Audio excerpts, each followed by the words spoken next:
Bismillahirrahmanirrahim. Assalamualaikum warahmatullahi wabarakatuh. Kami dari kelompok 3 ingin membahas tentang Kerajaan Mataram Islam. Saya Lempar Sagenigoro sebagai pembawa acara dan narasumber pertama saya Datin Melida Witaksana. Jadi, kamu tahu nggak sih tentang berdirinya Kerajaan Mataram Islam? Jadi Mataram Islam itu awalnya itu dari tanah yang diberikan oleh Sultan Hadiwijaya dari Kerajaan Pajang kepada Ki Ageng Pamanahan. Nah, karena Ki Ageng Pamanahan itu telah membunuh Arya Penangsang dari Jipang. Nah, terus tanah tersebut itu nantinya ada di hutan Mentawai kan awalnya. Nah, terus setelah Ki Ageng Pamanahan meninggal, tanah tersebut diwariskan ke Danang Sutawijaya. Danang Sutawijaya itu siapa sih? Danang Sutawijaya itu anaknya Ki Ageng Pamanahan. Nah, terus Sutawijaya itu nggak taunya dia berontak sama kerajaannya sendiri kan, Kerajaan Pajang. Nah, kemudian dia mendirikan kerajaannya sendiri, namanya Mataram Islam. Nah, kemudian di kerajaan itu dia bergelar Panembahan Senopati.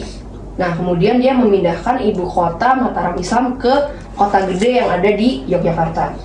Oke, kita udah selesai sama narasumber pertama kita. Kita langsung lanjut ke narasumber kedua kita, yaitu Aprila Nursaleha. Halo Lila. Halo, aku Lila. Apa kabar? Baik. Oke Lila, sini aku mau nanya, kalau buat puncak kejayaan Kerajaan Mataram Islam itu kapan sih? Kerajaan Mataram Islam mencapai puncak kebesarannya itu pada masa pemerintahan Sultan Agung yang nama aslinya itu adalah Raden Mas Jatmika. Dia memerintah pada tahun 1613 sampai 1645 Masehi. Dan itu pas kejayaan itu kegiatan ekonomi Mataram Islam itu apa aja? Nah, dia itu mengandalkan perekonomiannya itu pertanian, terus Mataram melakukan penaklukan ke beberapa kerajaan di Jawa Timur dan Jawa Barat.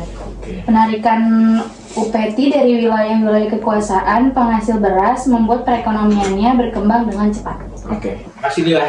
Iya. Oke, tadi kita udah membahas masa kemajuan atau masa puncak kejayaan dari Kerajaan Mataram Islam. Nah, dari masa kejayaan atau masa kemajuan itu pasti ada masa kemunduran, bro. Di sini kita akan membahas masa kemundurannya Kerajaan Mataram Islam dengan narasumber kita yang ketiga, Bismo Troli Saputra.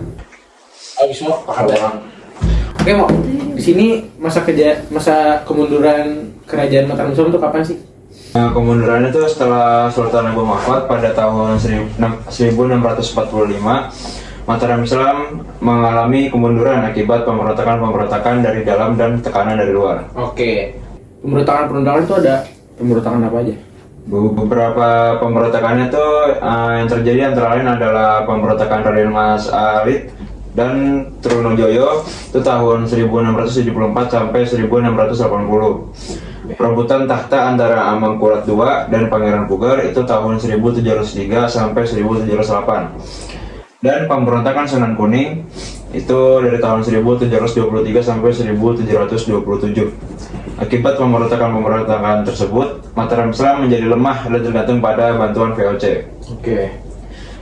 Nah, VOC ini memanfaatkan situasi ini untuk mengintervensi urusan dalam negeri Mataram dan mendapatkan hak istimewa dalam bidang perdagangan.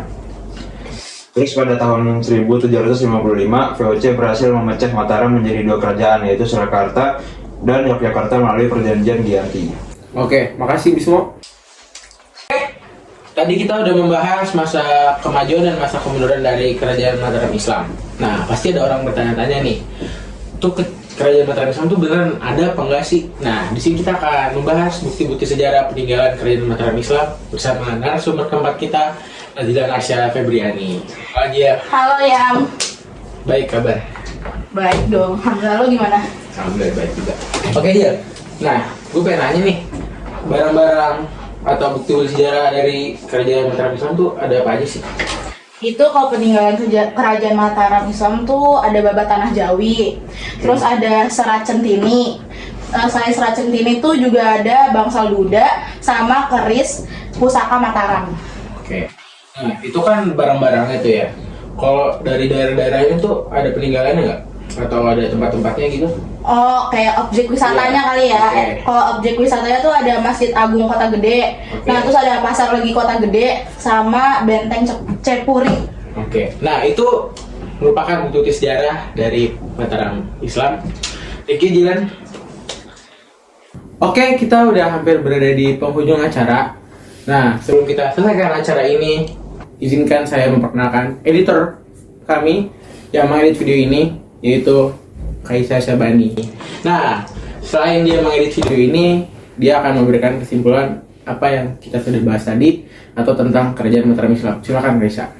Halo semuanya, jadi di sini dari pembahasan kami yang tadi dapat disimpulkan bahwa kerajaan ini berawal dari tanah pemberian Sultan Hadiwijaya dan didirikan oleh Sutawijaya, yang pada akhirnya akan terbagi menjadi dua kerajaan, yaitu Surakarta dan Yogyakarta melalui perjanjian Giyanti gitu. Jadi kesimpulannya. Kita udah berada di penghujung acara kita kali ini. Saya Yampar Sagenigoro sebagai pembawa acara. Dan saya Kaisa Syabani sebagai editor. Dan saya mewakili semua tim dari pembuatan video ini. Pamit undur diri. Kurang lebih mohon maaf. Terima kasih yang sudah menonton video ini. Wassalamualaikum Assalamualaikum warahmatullahi wabarakatuh.